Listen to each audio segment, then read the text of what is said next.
Can you hear me now? Oh, I can't hear you. You're muted. You can hear me now. Okay, sorry. I figured you could you would know my sign language. Okay. In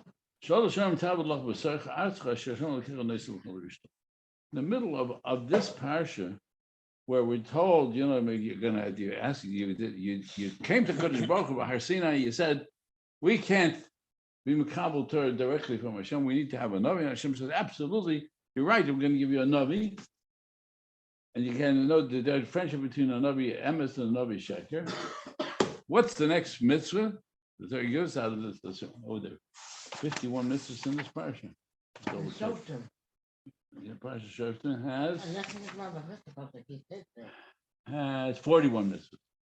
It's a lot of mitzvahs in one parsha.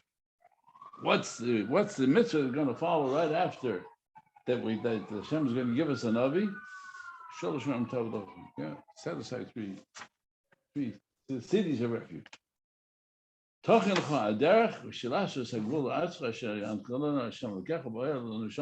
Make sure that you prepare the road. So that the people somebody who needs to flee there will know how to get there. This is how it goes through to tell us that it was done when the person did not mean to do it, it slipped in the air. Well, and so he'll run to one of these Miklat, and he'll be able to survive. Because otherwise the Goyal Adam's going to run after him. Because the Goyal Adam, the closest relative, his heart will be filled with heat. And the person who caused the death doesn't deserve to die because he didn't hate the person that he killed. Al Cain. Therefore, I'm telling you, again, you have to have these three cities. Right? And then you're going to make so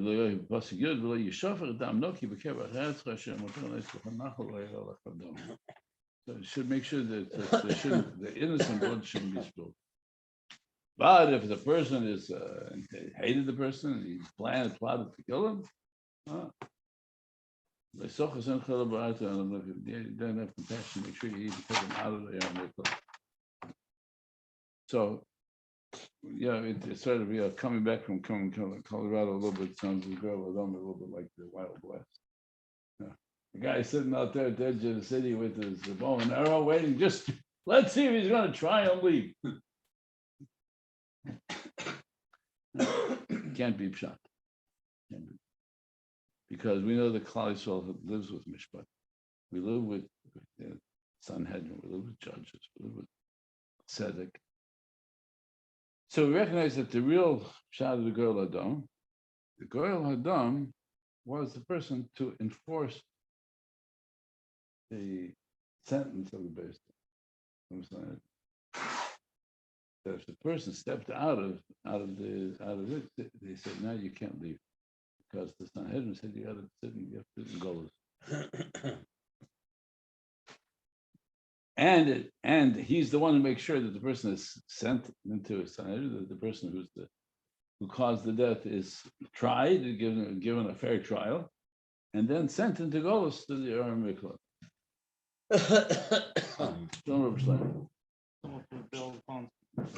Similar to a bail bondsman, basically. Yeah.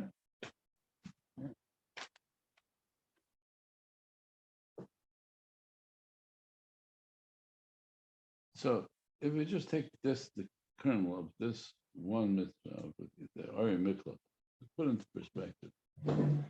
It happens if a person, and the Rashi says,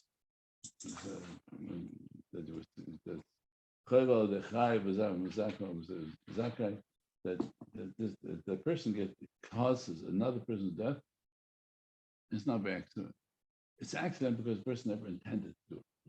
But it had to happen that the person who was the murderer, the killer, should have gone to Golos for other affairs. but there weren't the Edis, and there was no way to get him into Golos.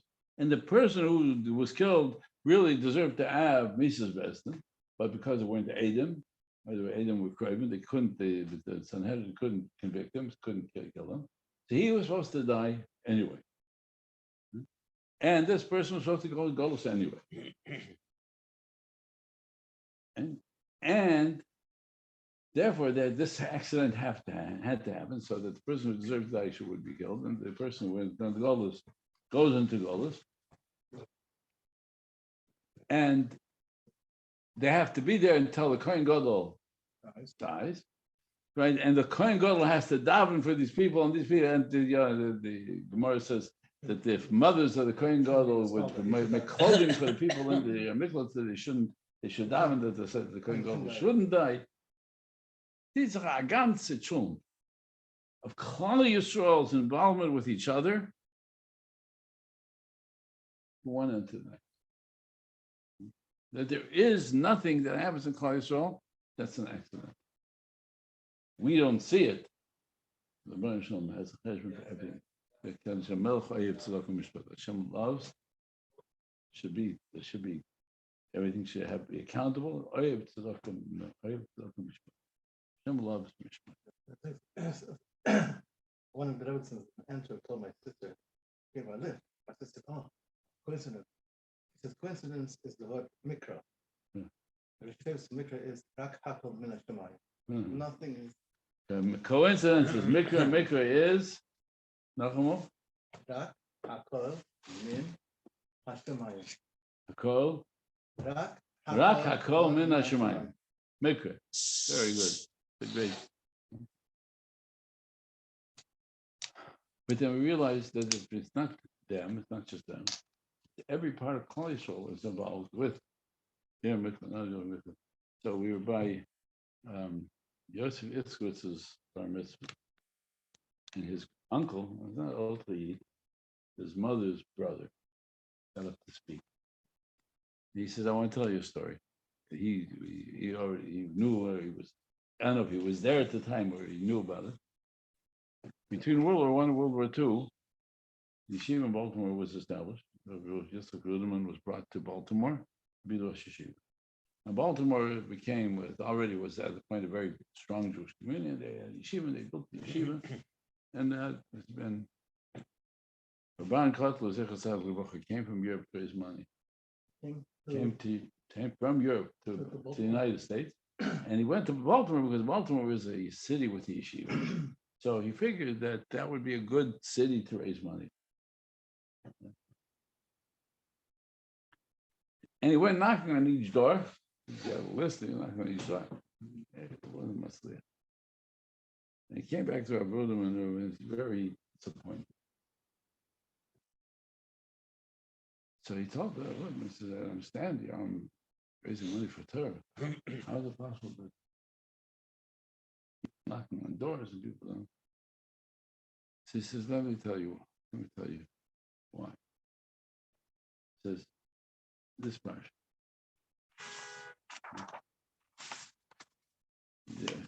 When it comes to the Mikvah, it says, Tochin l'chadar. You have to prepare the road. So the Gemara tells us, Tochin l'chadar means that you have to have signposts at every Parshas document, every intersection. You have to have a sign this way to the Mikvah. So that he should never have to stop him for a moment because he has to make sure the girl doesn't catch him. The Gemara tells us that Yerushalayim, there were no signposts. They didn't put any signposts on this way to Yerushalayim. So that meant that each person had to ask somebody which is the way to Yerushalayim. Says, well, wouldn't it make sense the other way around? Yeah, they make like you don't want people to know, right? You want people should know. Listen, this person is running for his life. And the other Yerushalayim, nobody should know. You have to ask each. Ask. You have to ask how to get to Yerushalayim. He says, yeah. He says because the person's running for his life because he's a Ritzea, even Meshoigeg. Every time he would have to stop. Which way is the Miklat? He would have to explain. He killed somebody died. There's a girl after me. He was taking Sanhedrin. He had to give a high goals. Every conversation is going to be about something bad. He says, but on the other hand, when a person is going to Shalayim, every conversation you're going to Shalayim, a carbon, a shlomim, a knock. You had a baby, you had a carbon taida, you had, right? Oh, it's all good stuff. It's all good stuff.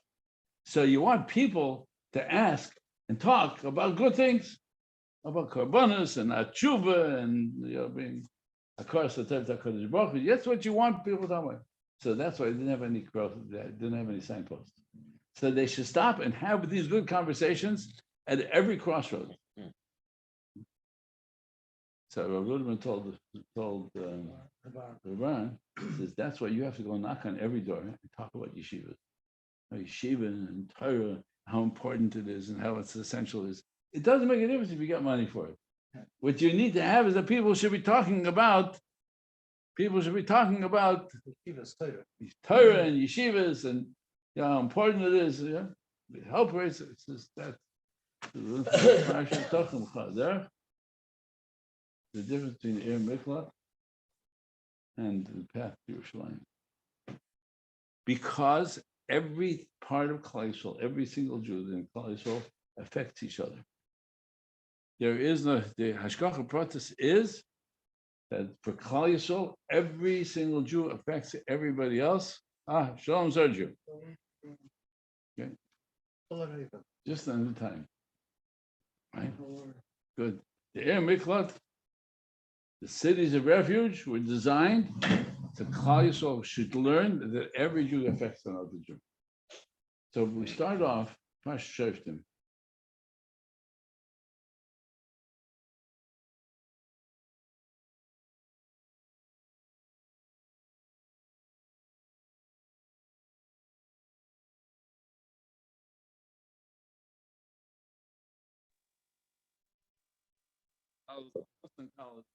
Like right here in the neighborhood. I was there before. I saw you standing on the corner. I told him that I said stand on that block. 28th between J and K.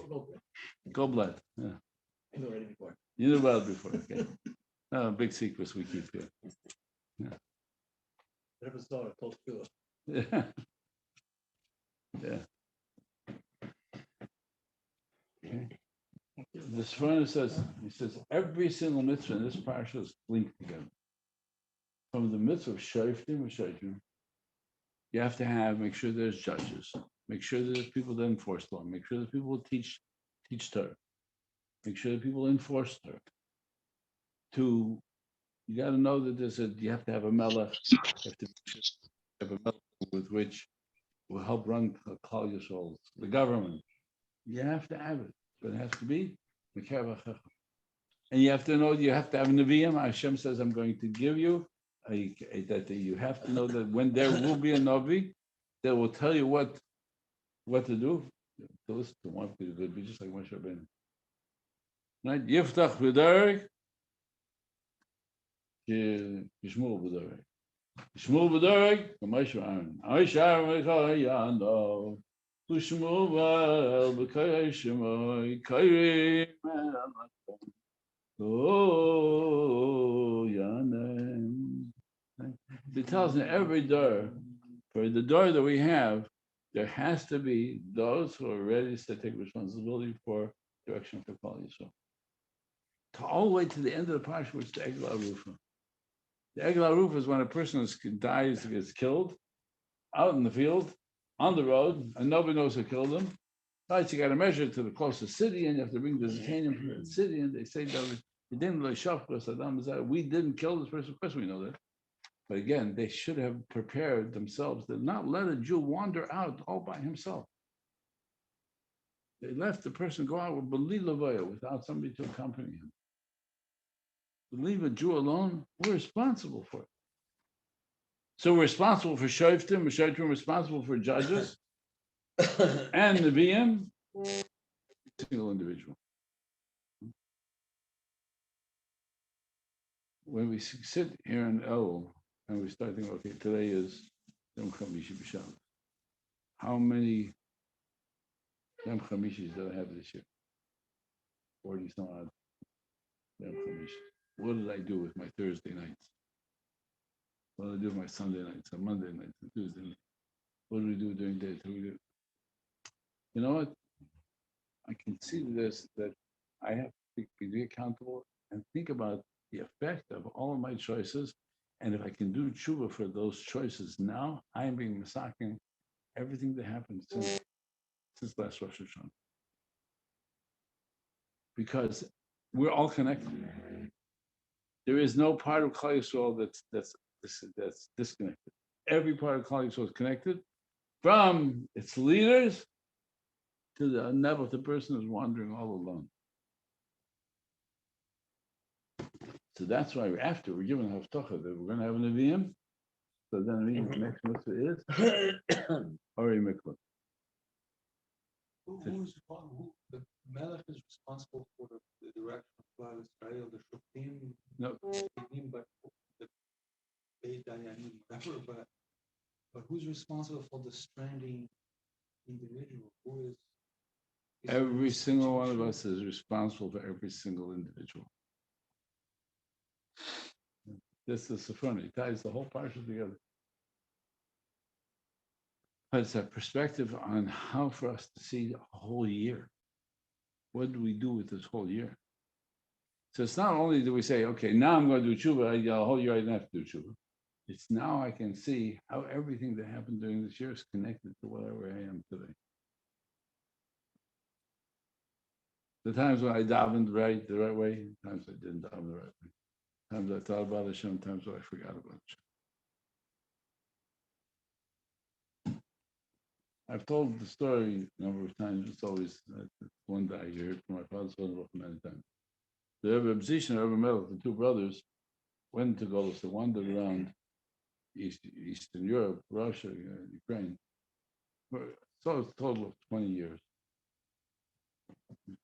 And they went from Kehillah to Kehillah, from community to community, to be ma'ara, to help people do tshuva, to wake it. It was a very difficult time for Klal Yisrael. They were under terrible zeros from the Tsar and from the enemies of Klal Yisrael. Klal Yisrael was poverty was terrible, ignorance was rampant, and they traveled around from city to city.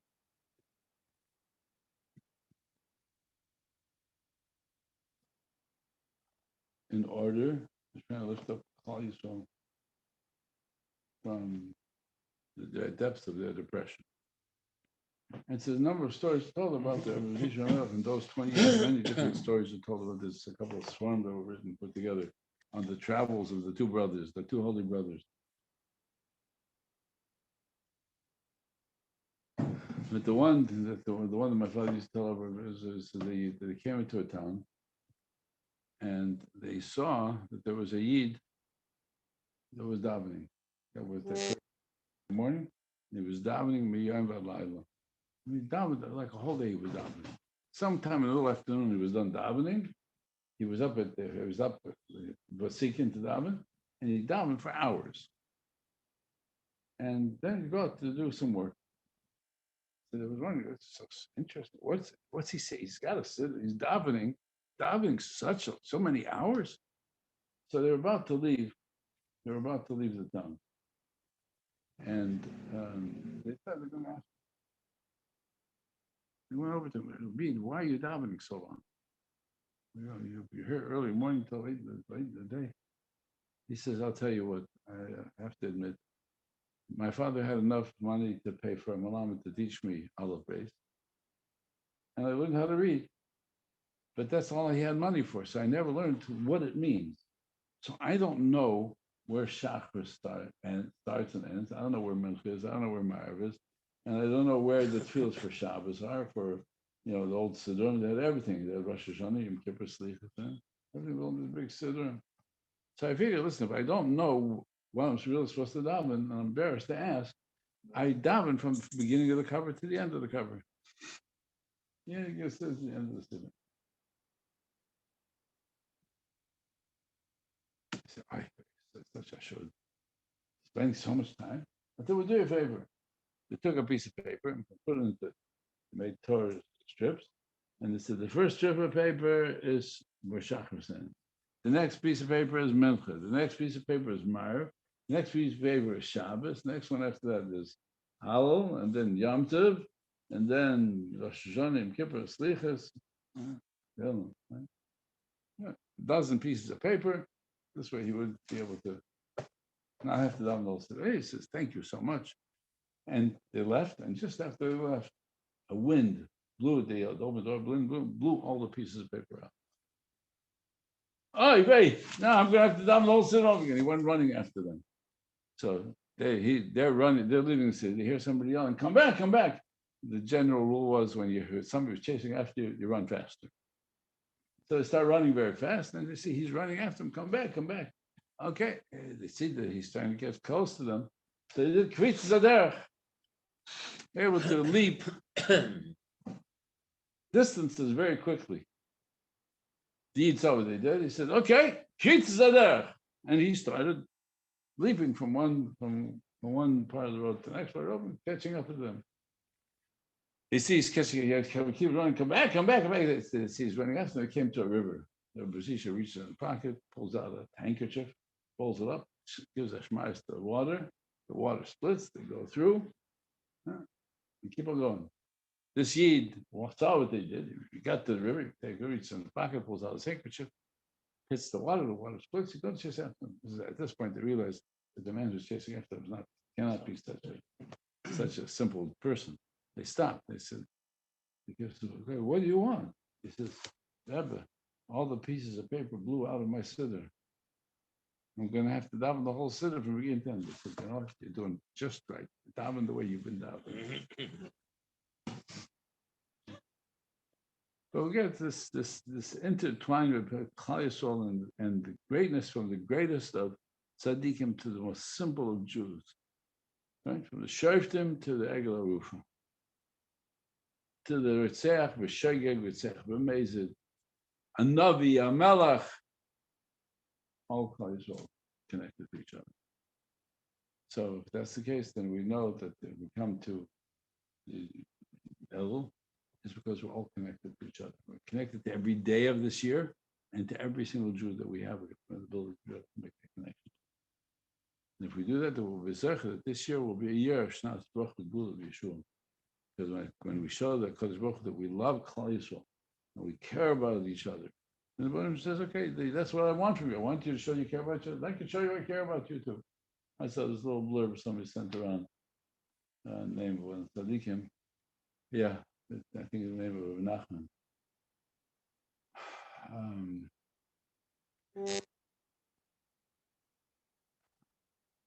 The Kodesh Baruch says, "You take one step towards me, I'll take one step towards you." He says, "But we take one little step, and the Kodesh Baruch steps are really big, giant. We don't have to worry about that Kodesh Baruch that we're so far away. We have to take one step towards the Kodesh Baruch, like Kodesh Baruch takes one giant step towards us. So we say that Kodesh Baruch should take these giant steps and take us out of this bitterness of this golus. That this year we'll be able to see Shoftim. We'll be able to see what Klal Yisrael looks like in Eretz Yisrael. Amen.